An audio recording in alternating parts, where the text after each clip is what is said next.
Ei você, leitor e leitora do Portal do Holanda, eis-me aqui de volta, euzinho aqui, Humberto Amorim, para apresentar mais uma entrevista que vai abordar um assunto palpitante.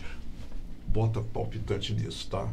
Porque hoje nós vamos falar sobre relacionamentos humanos, e essa questão de relação humana é uma questão sensível, é uma questão que precisa de muita inteligência quando a gente lida com a relação humana, né? Porque tem muitos pontos delicados e você realmente precisa aprender, você precisa se imbuir da realidade do outro para poder se dar bem com o outro. E pelo menos é como eu vejo a coisa. Mas nós não estamos aqui para ouvir e analisar o que eu acho, porque quem tem a propriedade, quem tem a capacidade para falar sobre isso é a nossa convidada, a psicóloga Nelma Peixoto. Ela também, e aqui é onde a gente aborda, né, a questão do relacionamento, ela é orientadora parental. Significa alguma coisa para você? Bem, deixa eu te dar uma leitura rápida, tá? Eu vou dar desenhar um quadrinho aqui para você. Muita coisa mudou. Eu sou de uma geração que mamãe olhava para mim e eu entendia exatamente que alguma coisa estava errada. Mamãe, até na maneira que ela mudava o meu nome, ela me chamava de Beto. E quando, por qualquer razão, ela dizia Humberto, quando ela falava assim, quando ela dizia o meu nome, Humberto, eu sabia que alguma coisa estava errada. Errada, sabe com quem? Comigo. Era errada comigo. Quer ver uma outra coisa interessante? A minha mãe e o meu pai tinham um relacionamento comigo de muito respeito. Era recheado de respeito. Essa questão de amar o papai e amar a mamãe era uma questão intrínseca, fazia parte do jogo. Eu não tinha que estar dizendo, mamãe, eu te amo, mamãe, papai, você é isso, papai, você é aquilo. Não. O lance era o respeito. Então a impressão que eu tenho é que antes havia muito respeito explícito e o amor era embutido, ele estava ali, ele existia, era sólido entre o pai e a mãe e o filho, a mãe e a filha. Hoje em dia, o que eu percebo, e ela pode corrigir, ela deve corrigir, é que há uma preocupação muito grande em fazer o filho se sentir amado e uma pouca preocupação em se sentir respeitada pelo filho e pela filha. Estou falando do pai e da mãe. Sabe por quê? Porque os filhos agora vivem lá dentro do quarto, não sei os seus, mas eu sei de casos que eles vivem lá no computador, no celular, em jogos eletrônicos, se comunicando com os amigos de forma virtual, uma forma diferente de como era antes. E os pais sabem muito pouco. Aí eu gosto de generalizar. Generalizar, você pode até me criticar, do que eles veem, o que eles estão fazendo na internet. Será que eu estou errado? Pois é. Por exemplo, o que seu filho está fazendo nesse momento aí, se ele estiver olhando, navegando na internet? Eu vou fazer um comercial e volto já para falar com a psicóloga Nelma Peixoto. Essa é a isca para você assistir essa entrevista. Nós vamos cutucar você, papai, mamãe e os filhos também, tá? Principalmente ela está aqui para fazer isso. Ela é maravilhosa. Vocês vão ver só. Se quero te amar e te amar e te amar muitos anos, cuida bem de mim. Então misture tudo dentro de nós. Ei, gente, eu estou de volta agora para valer. Já falei demais agora, ó, quem vai falar muito, muito, muito mais é ela. Por isso que ela aceitou o nosso convite e nos deixou muito, muito felizes. Psicóloga Nelma Peixoto, obrigado por ter aceito o nosso convite, no meu nome, de todos nós do Portal da Holanda. Honra tê-la aqui para falar de um assunto de muita importância. Seja bem-vinda. Obrigada mesmo. Muito bem. Orientadora parental. O que esse título tem a ver com tudo que eu falei? Você discorda de alguma coisa que eu falei aqui, não? Muitas coisas mudaram ao longo do tempo. Mudaram mesmo, né? Mudaram. Antigamente, como você falou, a mãe olhava atravessado, a criança já entendia o recado e já mudava o comportamento. E hoje não é mais assim, né? Hoje nós vemos uma geração de crianças que é mais autônoma, muitos chamam de crianças rebeldes, os reis da casa, né? Que não atendem mais essa expectativa de obediência por parte dos pais. Isso abala a autoridade paterna? Abala no seguinte sentido, eu vou contextualizar. Né? Então, antigamente, as famílias, elas davam modelos de submissão para os filhos. Então, assim, a criança, ela vivia num ambiente em que a mãe era submissa ao pai e o filho era submisso ao pai e à mãe. A mãe era esse modelo para ela. Ela crescia vendo uma mãe que não questionava, né? Uma mãe que obedecia. Por mais que depois fosse conversar, na frente do filho, ela obedecia àquela autoridade paterna, né? E o pai, por sua vez, muitas vezes era submisso ao seu chefe na empresa também, né? Engolia muitos sapos e obedecia cegamente. Então, as crianças, elas tinham exemplos onde elas frequentassem um ambiente de pessoas que eram submissas. Nós éramos os modelos de submissão, né? A menina era criada para ser submissa ao seu esposo no futuro e o menino... Sempre muito mais comportada do que o menino. Muito mais ela comportada. Tinha que ser, não é isso? Muito mais comportada, muito mais comedida. E o menino era submisso até o momento em que ele se tornasse o chefe da família, muito embora, na maioria das vezes, continuava sendo submisso ao seu chefe na empresa onde trabalhava. E aí os tempos mudaram. Aí nós tivemos aí o advento dos direitos do trabalhador, dos direitos da mulher, dos direitos da infância e do adolescente. Nós temos agora acesso à informação que nós não tínhamos. E as famílias hoje são muito diferentes do passado. Nós temos agora maior claridade acerca de assédio moral. Exatamente. Temos a lei do assédio moral, temos a lei da palmada e outras, né? E a criança hoje, ela não tem mais esse modelo em casa. Uma coisa que eu preciso falar para a gente entender a minha linha de raciocínio. Nós somos os modelos para os nossos filhos. Sempre seremos. Sempre. Os pais. Os pais, não é, Nelma? Os pais são os modelos. Então, eu posso falar para ele não fazer algo, mas eu preciso dar o exemplo daquilo. Se a minha atitude for contrária ao que eu disser, provavelmente ele vai seguir o meu exemplo e não o que eu tenho falado para ele.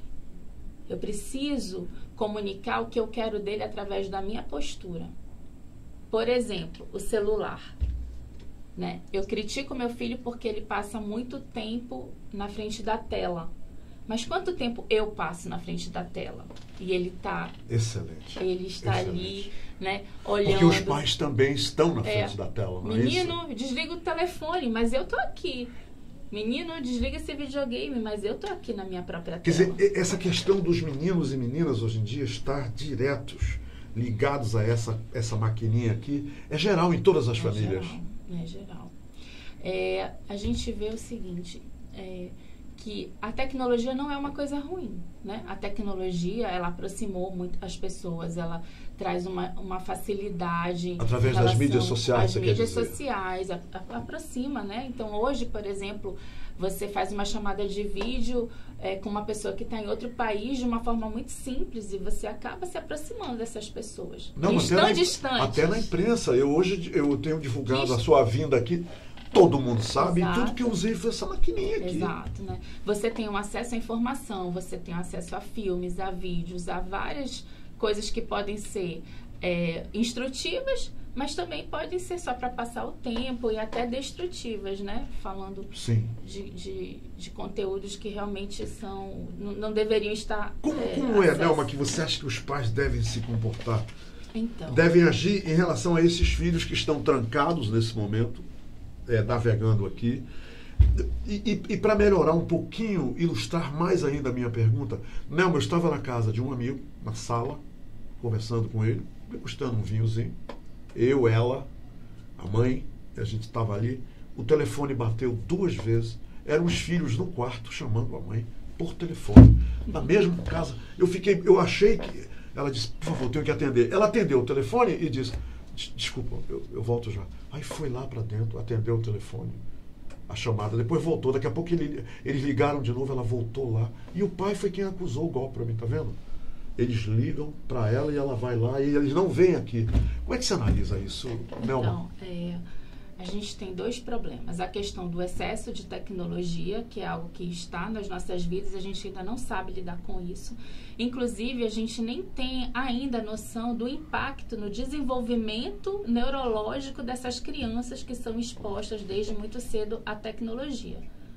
Já tem estudos mostrando que há alterações no desenvolvimento do cérebro, principalmente aqui do córtex frontal, e a gente só vai ter um resultado exato de como essas crianças e adolescentes terão o seu cérebro desenvolvido mais ou menos nessa área daqui a alguns anos ainda. Porque isso é novo, né? E objeto de estudos, eu imagino, né? Estudo. Então, a gente não tem noção ainda do impacto, primeiro, na saúde e neurológico e fisiológico, falando do cérebro da criança. A gente ainda não sabe. Okay. Mas os estudos dizem que há alterações. Então, isso já é preocupante, porque a gente tá... Lembra do tempo que a gente tinha área para fumar? Sim, claro. Você podia fumar no avião, podia fumar no restaurante e tudo. Ninguém tinha ainda ideia do prejuízo que era o cigarro para a saúde. Então, parece que a gente está passando por isso agora em relação à tecnologia. Muito interessante. Né? Então, a tecnologia é algo que vem para nos auxiliar, mas que a gente precisa dosar o uso. Isso é um ponto. O outro ponto é que, muitas vezes, hoje, nós, enquanto pais, nós temos dificuldade de colocar o limite para a criança, né?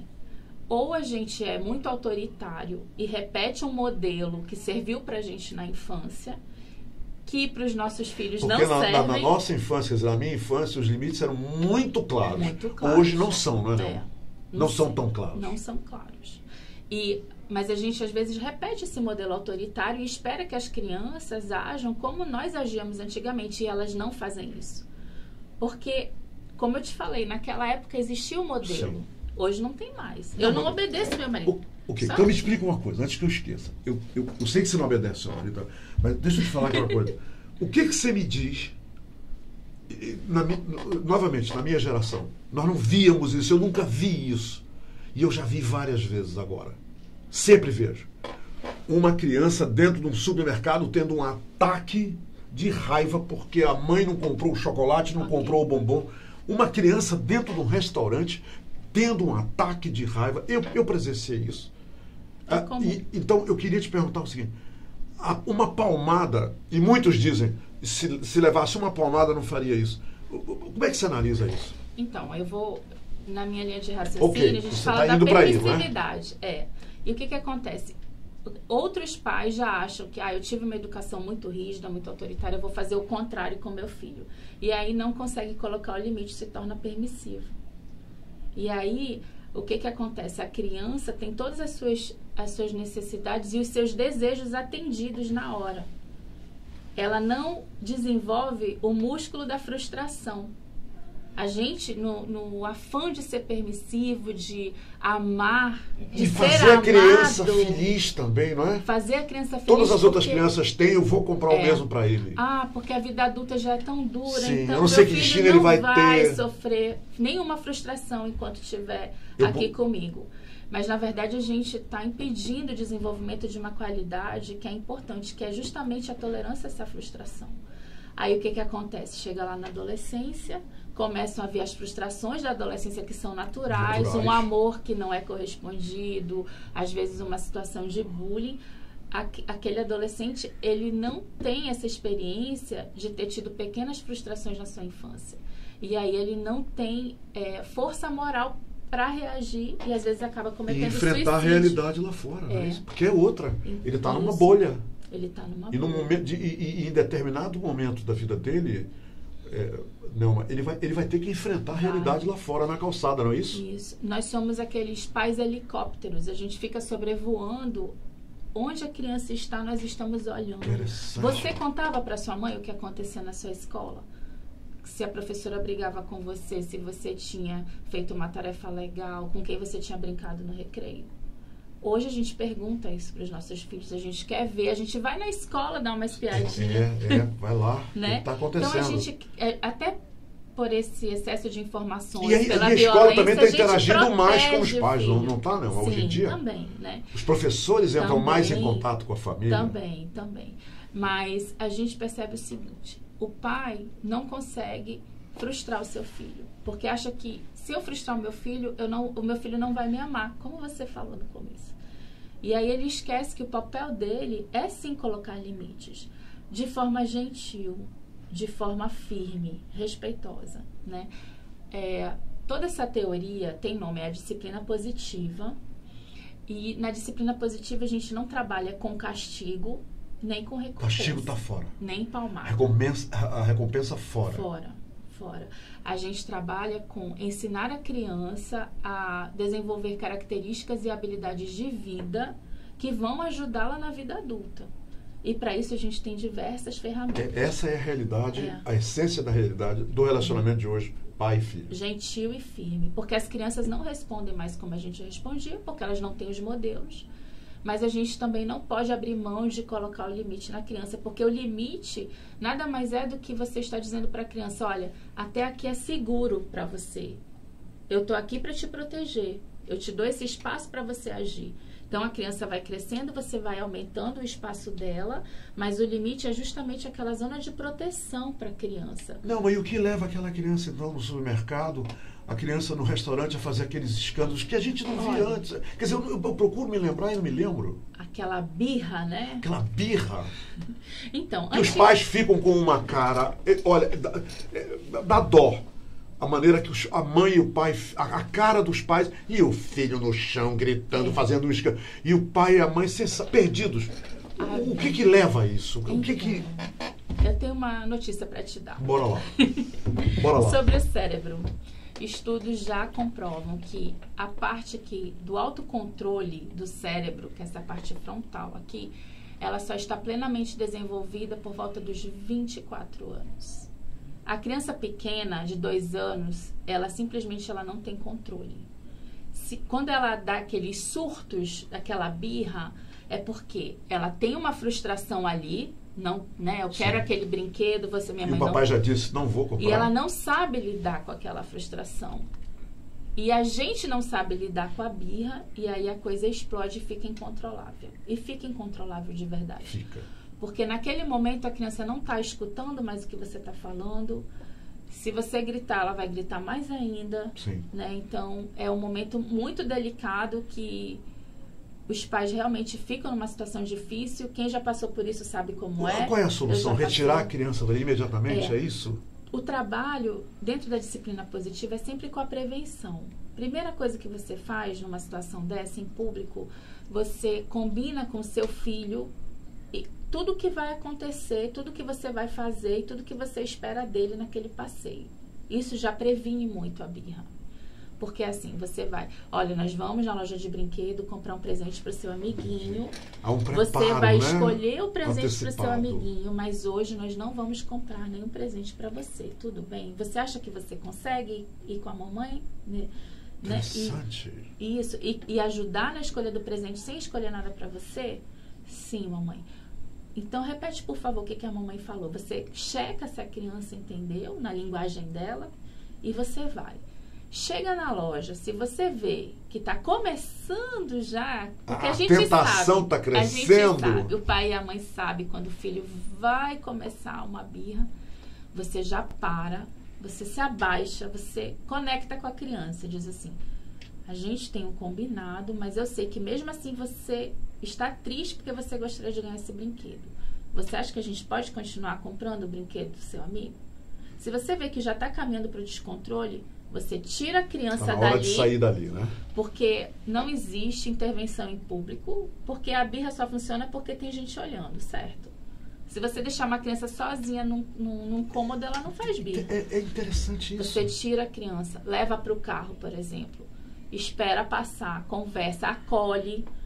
Não adianta você gritar. Com carinho, né? Sempre com carinho. Eu sei que você está chateado, a mamãe pode abraçar você quer um abraço, a mamãe vai esperar você se acalmar e depois a mamãe vai te dar uma chance nova.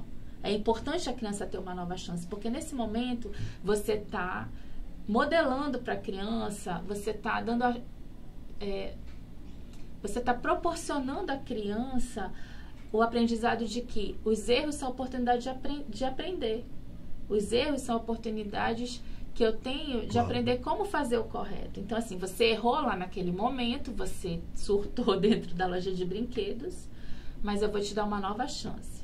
E aí você leva a criança de novo para a loja e você tenta. Se a criança, ainda assim, continuar com a birra, você leva a criança embora. Vamos pra e casa, aí, né? quando todo casa. mundo estiver calmo, você conversa e sugere que no dia tal você vai dar uma nova chance. Mas qual é o importante? O que é crucial em todo esse processo de lidar com a birra? É o pai ou a mãe não se descontrolar. Manterem o equilíbrio. Que é o mais difícil. No relacionamento, porque naquele momento com a criança. Por mais que eu combine, por mais que eu fale, por mais que eu acolha a criança. Na verdade, se eu estiver descontrolada, eu nem consigo acolher a criança. Sim. Né? O que importa para a criança é ela Mas também ver o meu o pai e a mãe modelo de estarem controle. descontrolados, também a criança percebe. Ela, quer dizer, não pode ela também... copia, né? É. Eu tenho uma fórmula da educação.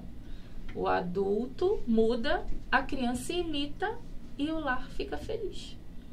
Porque a gente é o exemplo. Não existe outro caminho. Você disse isso no início da entrevista. Os pais sempre serão e continuarão sendo os exemplos para os filhos. Os pais são os exemplos. Me diz uma coisa. Com esse backdropzinho que você colocou aí agora. O meu pai, eu não considerava meu amigo. Eu considerava meu pai. Ele era meu pai. Meus amigos estavam lá fora. E tinha aquela expressão que eu usei na abertura de eu não sou seu parceiro. Hoje em dia, as crianças chamam a mãe de tu, de você, poucos chamam de senhor, poucos pedem a benção. Mudou, isso aí mudou. Isso significa que hoje em dia os pais estão mais amigos do que pais no comportamento, lógico, das crianças. E isso tem consequências? Olha, eu vejo assim, né, que nós não tínhamos o pai ou a mãe como amigos, mas também nós não nos sentíamos próximos deles. Eles não eram nossos confidentes, né? E hoje a gente aprendia muita coisa na rua. Na rua. E hoje a gente tenta fazer com que os nossos filhos estejam próximos da gente, confiem na gente para contar os seus problemas.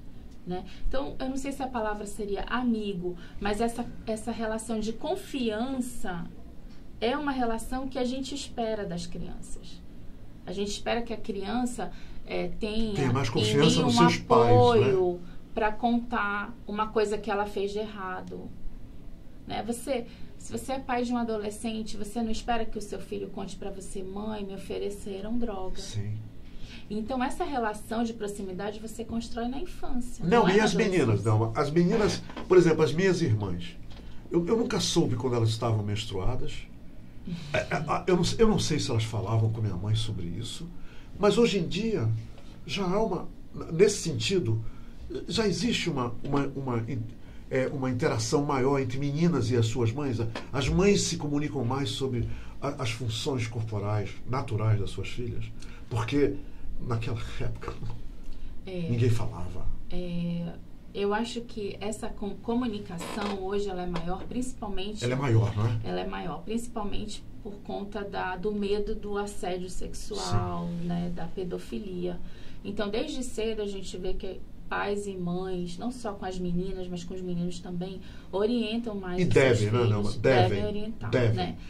Tudo que você vai conversar com seu filho depende muito de como você conversa, né? Então, assim, as crianças e os adolescentes, principalmente, precisam ter o espaço também de emitir a opinião deles, né? De contar como eles se sentem, o que eles acham daquilo, né? E você vai construindo esse espaço na infância. Então, assim, o que acontece? Pais muito autoritários afastam as crianças. Por quê? Se você sabe que você vai apanhar, que você vai perder um privilégio, que você vai ficar de castigo, para que você vai contar o que você fez de errado para o seu pai? Por outro lado, Nelma, o que você acha do que me disse um grande amigo, de que ele sente que a filha e o genro são controlados pelos pais, pelos filhos, que hoje tem muitos filhos que controlam os pais? Isso é fato? É a falta de limite, né?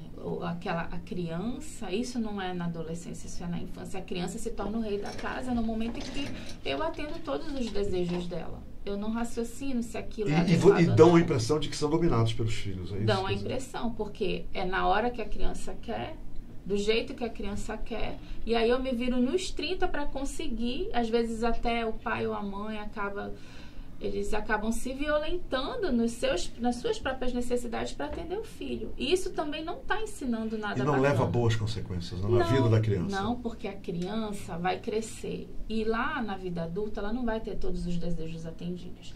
Qual é a grande E o papai e a mamãe não diferença? estarão sempre ali. Não. com E isso. qual é a grande diferença da disciplina positiva?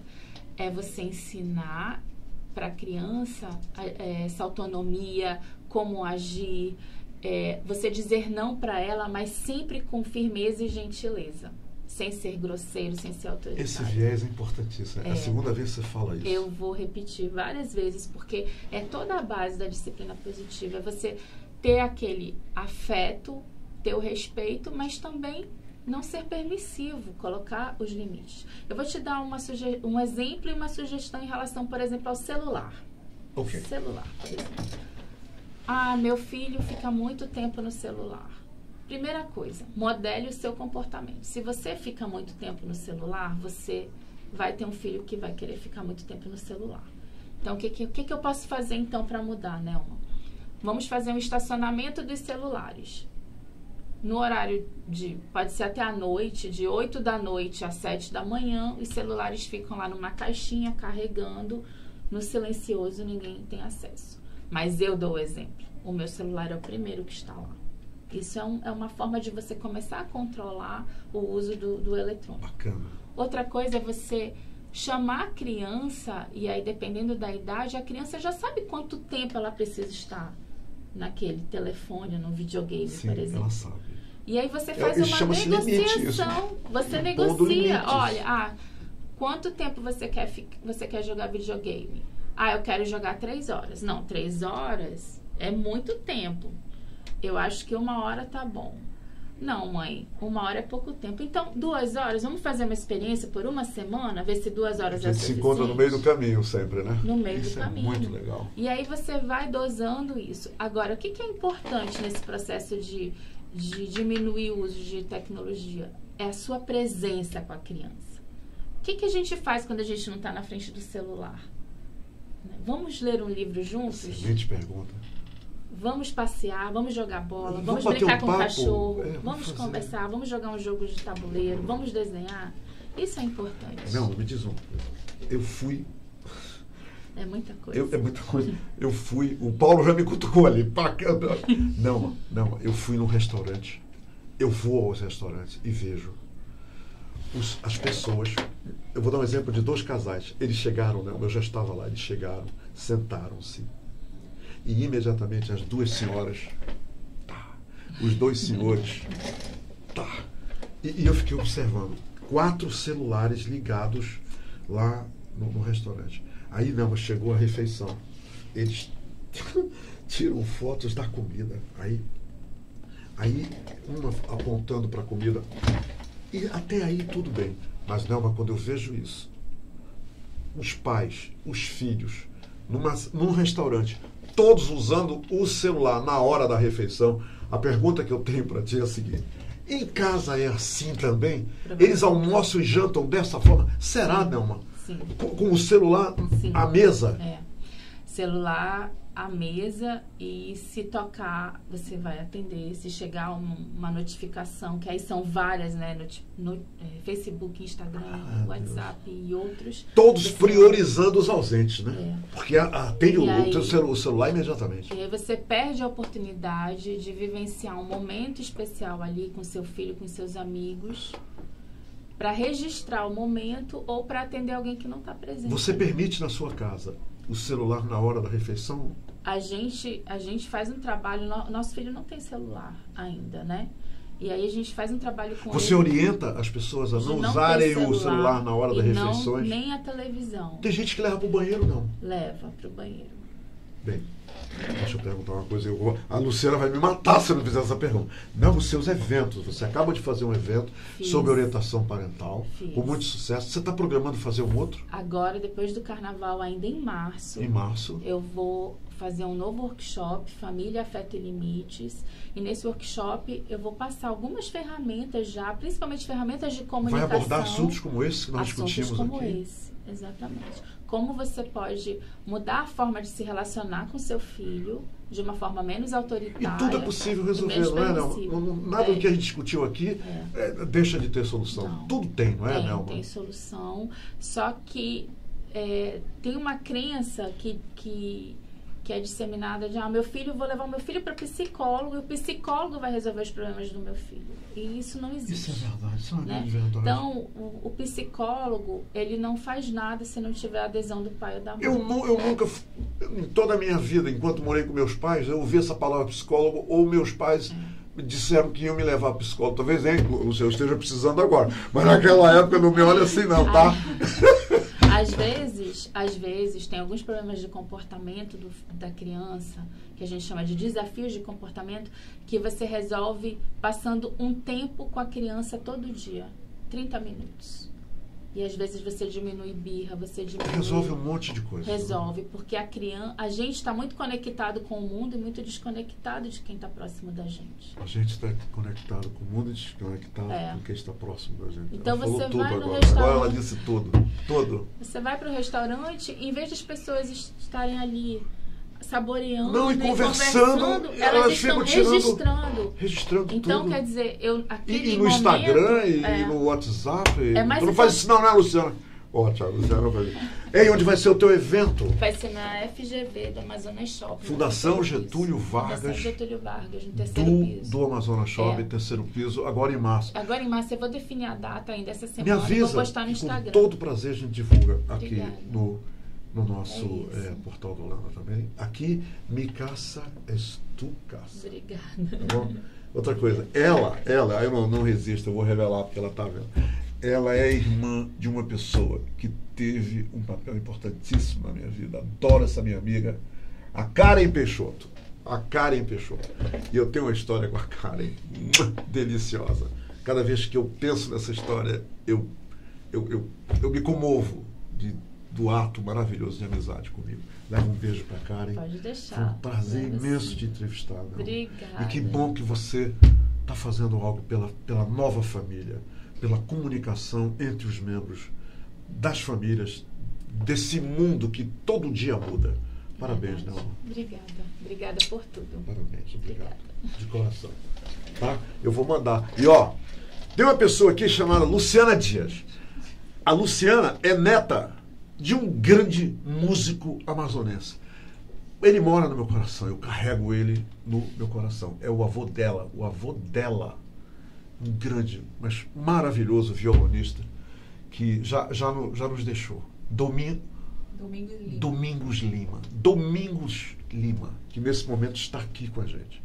É o avô dela, tá? E eu tenho orgulho de poder registrar essas coisas. E hoje a Luciana está prestando assessoria jornalística e amiga da Nelma, tá? E minha amiga também.